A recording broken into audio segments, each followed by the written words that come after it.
Hello, Taurus, Sun, Moon Rising, and Venus Signs. Kamusta kayo? Sana po ay nasa mabuti kayong kalagayan. Welcome back po sa Star Tarot. Kung bago kayo rito, welcome din kayo. Thank you sa inyong support.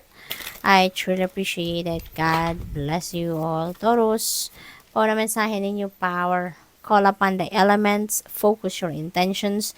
The greatest dragon is within you. Okay, Taurus, you have that power in you. Lalahanin ninyo yan, okay? You have that power in you, no, na malagpasan ninyo lahat ng problema na pinagdadaanan ninyo. You have that power in you na ma-carry out ninyo ang mga plano ninyo, na magawa ninyo, no, ang mga heart's desires ninyo. So, what else? We have nature. Sometimes, all you need to go is to go outside, breathe the fresh air, to remember who you are and where you want to be. Okay? So, siguro, exhausted na din kayo, feeling tired kayo, drained na, siguro overwhelmed na kayo sa trabaho, no, sa ginagawa ninyo. Kaya, kailangan din ninyo na magpahinga. You need to take a breather and spend time with nature is the best avenue para magawa ninyo yan. Kasi sometimes, parang punong-puno na yung isip natin, clouded, no? Parang ganon, fragmented tayo. And all we need is maglanghap lang ng sariwang hangin. Maglanghap lang, 'di ba, ng hangin surrounding nature. So what else? We have sacred space. Take time for the dreamer in you. Find your power in stillness. In your sacred space is the peace you seek. Ayan. So, siguro talaga, Taurus, kailangan ninyong i-renew ang inyong sarili. No? Kailangan talaga ninyo na magpahinga, magnilay-nilay, magmuni-muni, be by yourself, mag-me time kayo. Okay?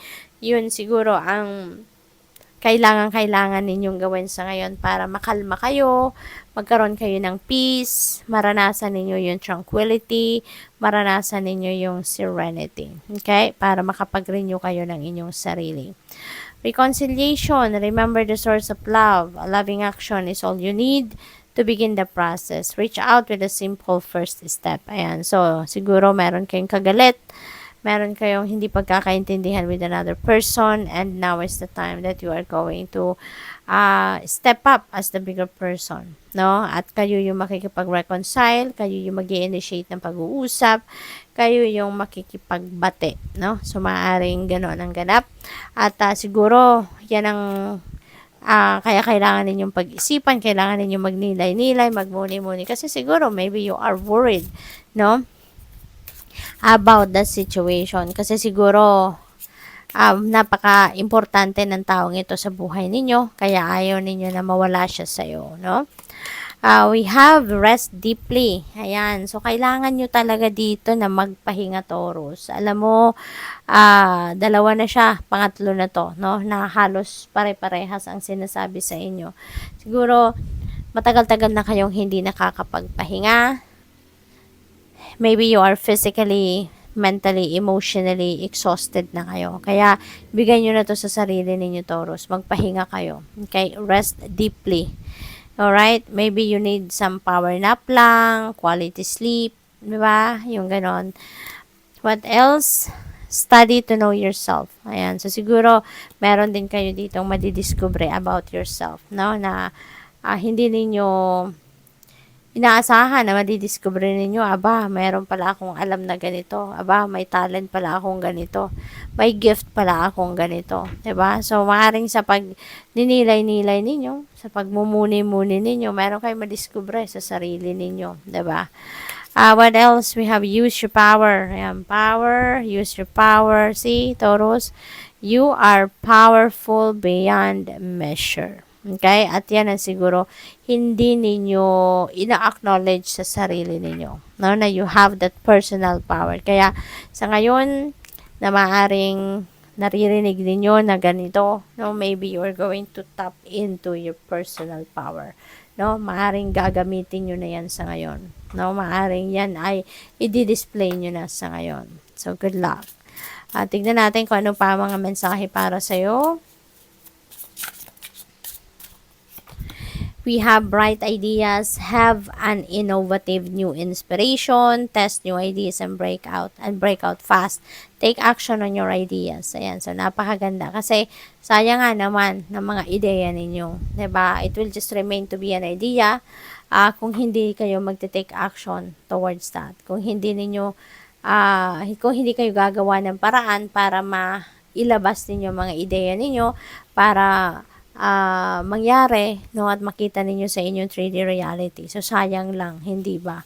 So, what else? We have shedding, reducing losses, elimination, and completing a new metamorphosis. Time to set higher goals. Ayan. So, parang ano kayo rito? You're going to release something. You're going to shed old energies, no? Shedding old skin ngayon ang ganap, kaya merong pagbabagong mangyayari, merong transition from one thing to another, from one situation to another.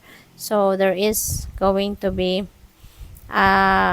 metamorphosis, no? This is a beautiful change na mangyayari, at hindi lang ito sa isang parte ng buhay ninyo. This could be in all areas of life. Baka dahil nagsisimula pa rin tayo ng taon, no? It's just mid of January, kaya maaring nagpapatuloy, no, yung transition na ginagawa ninyo. Kasi siguro mantra din ninyo yan sa ngayon, no, na pagsisimula ng taon. I want to change my life. I want to create some beautiful change in my life sa iba't ibang parte. So good luck. We have resources. Be grateful for what you have and have something for the future. Use wisely and as needed. Ayan, napakaganda. Kasi, this could be money, no? Marami na sigurong biyayang dumating sa inyo. Marami ng pera, financial blessings, financial opportunities na dumating na sa buhay ninyo. At ngayon, you know, you're being asked to be grateful sa kung ano man ang meron na kayo. And also, no? Kung ano ang paparating, wag ninyong kakalimutan din na lagi kayong magpasalamat kahit hindi pa yan nangyayari, no? At save, no, for ano din, save something for the future. Yan din ang advice sa inyo sa ngayon, no, na hindi lang dapat na ginagastos lahat, kailangan nagtatabi pa rin, no? Kailangan nagtatabi pa rin ng kahit magkano para to prepare for the rainy days, or to prepare for your retirement, or to save for big purchases or savings, no? Yung ganon. So, good luck. Thank you for watching. Love and light. Namaste.